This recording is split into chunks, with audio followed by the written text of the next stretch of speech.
qual o maior desafio, pastor, que o senhor enfrenta liderando a obra, à frente da obra? O maior desafio, porque nós sabemos que a gente está ali nos cultos e tudo, mas a responsabilidade maior, ela vem sobre os seus ombros, da pastora Valéria, né? Qual que é o maior desafio que o senhor tem, que o senhor vê assim? Hoje a gente tem dois desafios, é a instabilidade emocional das pessoas. Assim, é triste dizer, nós nunca tivemos uma geração tão fraca emocionalmente. Ela é muito abatida, ela é muito dodói, qualquer coisa tira da igreja, qualquer coisa desestabiliza a pessoa. E a outra coisa também é questão de escândalos também. Isso aí desestabiliza o ministério, por quê? É o nome do Senhor. É uma coisa que nem eu estava falando para você. Eu sou sujeito a passões? Sou, querido. Eu tenho fome, necessidade, cansaço. Tenho tudo isso. Mas eu tenho que lembrar também que os profetas foram sujeitos a paixões e eles mantiveram o testemunho até o final da vida. É verdade? Antes de vir o redemoinho para levar a gente na carruagem de fogo, vai ter muito teste, tem caverna. Vai ter muita Jezabel. Muita Jezabel se levantando, muitos Acabe se levantando. Mas toda vez que levantam um Acabe e um Jezabel, a gente vai para o Carmelo também e faz aquele teste. O Deus que responder com fogo é Deus. E eu estou vendo um Deus que está respondendo com fogo. Assim, Deus não está brincando de ser Deus, ele não está assim de férias, ele não está tão ocupado, porque o ouvido dele está se inclinado para nos ouvir, as mãos deles ainda não estão mirradas que não possam nos abençoar. Deus está abençoando demais, demais a igreja, mas os desafios são grandes. 2026, século 21, é uma geração emocionalmente muito fraca. É que não foi assim, o meu filho, Júlio, ele chegou aqui com 3 anos. Ele está com mais de 30. Ele fala assim, pai, vocês foram a maior geração de todos os tempos. Assim, meu Deus, que elogio nesse dia. Será que ele está precisando de dinheiro emprestado? Aí eu falei, me perguntei por quê, né, senhor? Por que nós você está fomos querendo? Porque se for uma geração tão privilegiada, assim, pai, porque vocês são inteligentes. Aí eu falei, obrigado. E vocês são determinados. Vocês vieram com duas coisas, determinação e inteligência. Nós somos muito mais inteligentes que vocês, mas nós somos preguiçosos. É uma geração que quer ter uma ideia maravilhosa, sim. Não é nem para ficar rico, eles querem ficar bilionários hoje. Né? Mas aquela ideia, Bill Gates assim, mas ele não sabe que Bill Gates não dormia, passava final de semana sem correndo atrás, o Steve Jobs debaixo de mesa no escritório, dormindo no escritório, entendeu? Sim. Uma geração que sacrificou muito também. Muita informação, pouca prática. Pouca prática e pouca profundidade. Sim. Né? Eles, assim, até a igreja de Cristo ela precisa profundidade para vencer. É verdade. É interessante a gente ouvir essas coisas e olhando, pastor, a sua trajetória, nós vemos, né, que o senhor cumpre à risca aquela parte quando Jesus fala aí de pregar por todo mundo, né?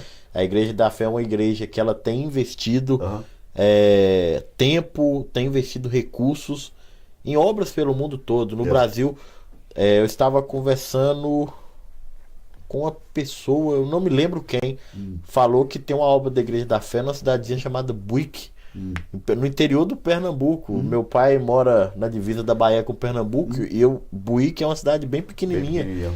Eu falei, tá chegando longe. Tá indo bem longe agora. O pastor, ele tá levando à risca a palavra de Jesus. E isso é algo que falta em algumas... eu não vou falar igreja no geral, mas isso às vezes falta na gente. Nós às vezes não temos esse coração, né? Essa é a obra evangelística, ela independe de cargo, ela independe de status, nome. Não, é simplesmente ide e pregar o evangelho. Como que é para o senhor fazer isso com tanto amor? Porque é uma obra que você não faz ela se você não tiver amor. O senhor sente assim realizado por cumprir tão à risca esse mandamento, vamos dizer, um mandamento de Jesus para nós. Querido, assim, há 4 anos atrás nós estivemos ali na Roraima. Roraima faz divisa com Venezuela, Guiana, tudo coladinho, né? Sim. 1 hora e pouco, 2 horas você já está em outro país, né? E há 4 anos atrás eu levei a pastora Valéria, minha esposa, para conhecer a obra missionária da Guiana, que é numa vila indígena, que infelizmente os índios se embriagam o dia todo. O que for raiz, mandioca, batata, o que eles acharem de raiz, eles fazem fermento e faz cachaça, né? Sim. E as mulheres indígenas são muito jovens. Às vezes a minha esposa viu meninas com 14, 15 anos com uma criança no colo, achou que era irmãozinho, irmãzinha, filhos. Mas você vê aquela barriguinha estufada de verme, você vê as indígenas todas picadas de mosquitos, tem que pescar, tem que caçar, porque não tem recursos. E quando nós fomos fazer essa obra, nós levamos bonecas, bolas, chocolate, pães, assim, levamos o que poderíamos levar na época, né? O que deu para Sim. levar. Enchemos algumas picapes e chegamos lá. E a minha esposa, quando viu o pessoal da vila indígena chegando, aquela oca grande, onde é o lugar de reunião, ela travou, ela engasgou, os olhos começaram a lacrimejar, eu bati nas costas dele e falei assim, meu amor, quando chegar em casa você chora, entra no chuveiro e chora, põe tudo para fora, porque hoje chegou a festa para eles. Hoje eles vão ter comida, hoje tem boneca, tem bola, tem chocolate, tem bala. Hoje para eles é um dia muito especial. Mas como você não se apaixonar por isso? Como a gente não apaixonar se nós temos tudo? Nós temos muito mais do que nós merecemos, queridos. Sim. Quando eu estou no meu carro, quando 4 horas da manhã, eu falo, Jesus, que privilégio. Quando eu estou no trabalho, que privilégio botar uma roupa boa, tomar um banho quente, uma água potável. Você vai numa vila dessa, filho, banho é no rio, água é do rio, necessidade no rio, é o que aparece da pescaria, é o que aparece de um animal para caçar naquele dia, entendeu? E eu falo assim, como não me apaixonar pela obra missionária? Entendeu? Hoje nós temos templos magníficos, caríssimos, grupo de louvor com todo equipamento assim maravilhoso, né? De última geração. E como não fazer? É que nem você falou assim, querido, naquele dia Deus vai cobrar também. Você não me visitou, você não foi nos hospitais, você não foi nas cadeias, você não fez a obra missionária. É uma cobrança para a igreja. A igreja está muito acomodada. Eu fico muito feliz com 11 anos, 10 países, glória a Deus. Dá para ir para 20, 30, 40? Dá, filho, dá para ir. Dá para chegar lá. Tem uma crise chegando, sabe? Me desculpe, mas eu não vou participar dela. Eu prefiro não participar. Entendeu? A gente tem que correr atrás de almas. Nós temos que passar por cima dessas dificuldades, né? Eu lembro quando às vezes eu falo isso, o Roger fala que eu sou muito... O que eu sou, Roger? Qual das coisas que eu falo? Só elogio. Nostálgico. Ah, sim, isso é verdade. Falo Lá mesmo. no Brasil nós tínhamos... Eu era de uma igreja bem pequenininha. E nós tínhamos... Eu era o único jovem da igreja.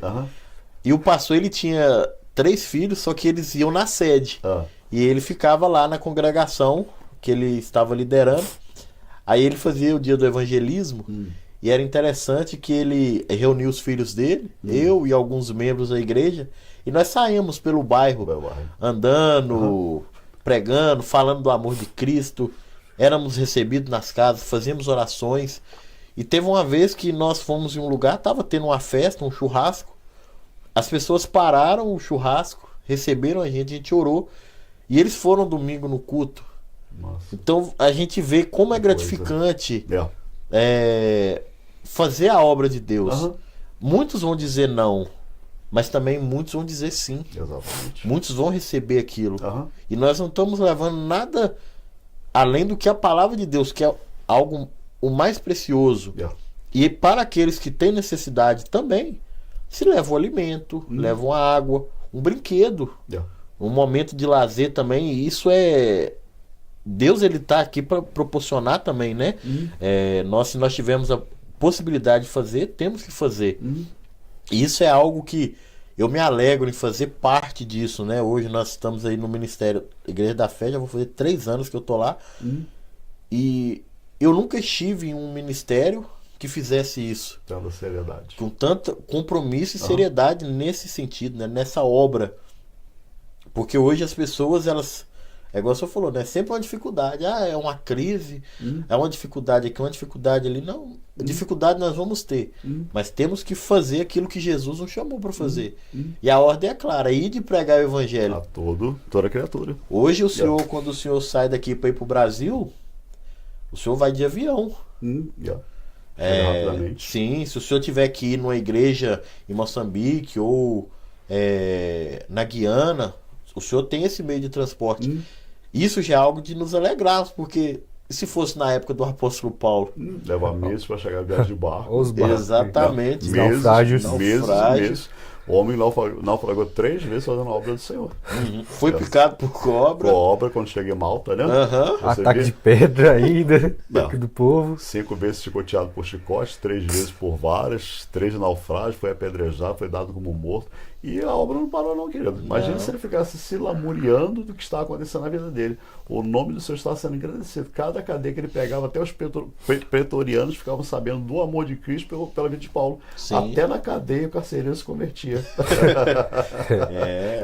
Se você vê o ID, é um imperativo, é uma obra contínua. Sim. O Evangelho não para. Você vê que o livro dos Atos Apóstolos, ele não tem um último capítulo, porque ele continua. A igreja continua fazendo a obra do Senhor, entendeu? É que nem você falou assim, a obra missionária ela é linda, mas como falar do amor de Cristo para a criança que está sem comer o dia todo? É. Você tem que chegar com alimento também. Sim. Você tem que manter o missionário também. Aí eu falo assim, eu sacrifico um pouquinho em questão de não ser assalariado.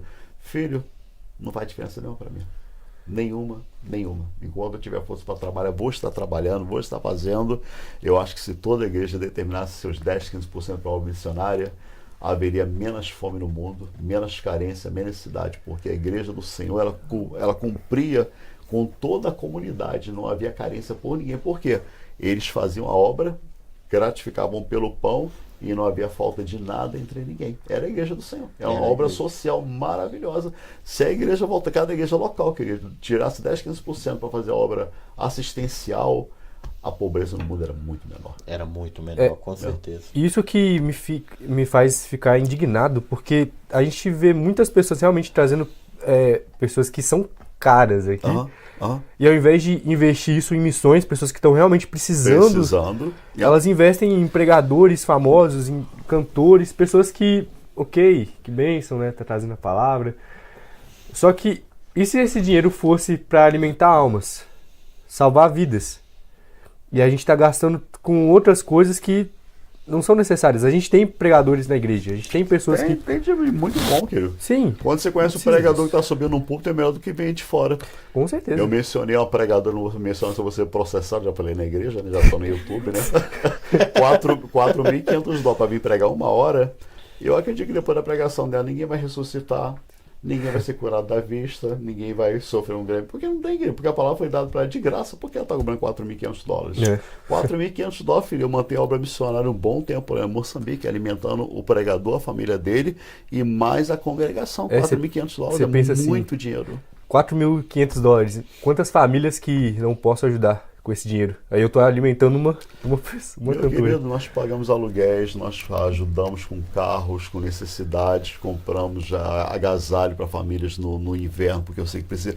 Mas por quê? Qual é a visão da igreja com o dízimo? O dízimo é uma coisa que a gente tem que falar a verdade. O dízimo ele tem que voltar para a comunidade. O dízimo não é um investimento que você faz para a igreja ter mais dinheiro, mais luxo, mais beleza, e o seu membro passando necessidade. Não pode acontecer Com isso. certeza. Quando o dizimista está passando uma aflição, perdeu o trabalho, uma criança doente, a primeira que tem que chegar é a igreja. Sim. Não é fingir que não está vendo, fingir que não sabe. Tem outras preocupações. Não, a primeira a chegar é a igreja. Você larga o pregador, você larga a pessoa que você ia pagar e esquece dela. Você não, meu filho, você não vai vir pregar não, que eu estou com uma necessidade, que é o membro da igreja. Ele que mantém a igreja. E igreja é outra coisa também, quem mantém não são os grandes, não são os poderosos. Sim. É o assalariado, é que limpa a casa, é o que lava carro, a construção civil. Somos nós, filho. O rico é muito raro, não é impossível. Para Deus nada é impossível. Mas quem mantém a igreja é o assalariado. Somos nós, é o blue collar, né? O colarinho azul, os trabalhadores, somos nós. Sim, e a igreja primitiva, eles doavam muito, só que aquilo lá também voltava para a comunidade. Exatamente isso. Então a gente não pode ficar retendo para nós, para enriquecer a igreja, não é para isso. É para que a gente use esse dinheiro para missões, para salvar almas. O maior objetivo do evangelho é almas. Por isso que eu falo assim, essa é a cultura do céu na terra. Exato. É a cultura que você vai fazer um pouco do céu, que ele falou para você, a constituição do céu, nós temos que viver na terra, nós somos embaixadores de Cristo. Como é que a gente vai ser embaixador se a gente não fala do evangelho, Exato. não vive a cultura? Por exemplo, você chega aqui, tem a embaixada dos Estados Unidos, vamos supor, no país da África. Qual é a cultura ali? São os Marines, dentro das grades, o que se fala em inglês, os livros que se lêem em inglês, a cultura é dos Estados Unidos, fora do país. A embaixada que somos nós aqui na Terra, nós temos que trazer o céu para a Terra. Então, o lugar mais próximo do céu continua sendo a igreja, onde ele ordena a bênção do Senhor, aonde se encontra multiforme sabedoria. Tem que conhecer a Bíblia, filho. Assim, certeza. princípio de igreja é Bíblia. Não é o que o pastor fala e inventa. A heresia começa assim. A pessoa distorce a palavra, briga com a palavra, se favorece da palavra, puxa a palavra. Primícia, princípios, palavra de Deus. Não, inegociável.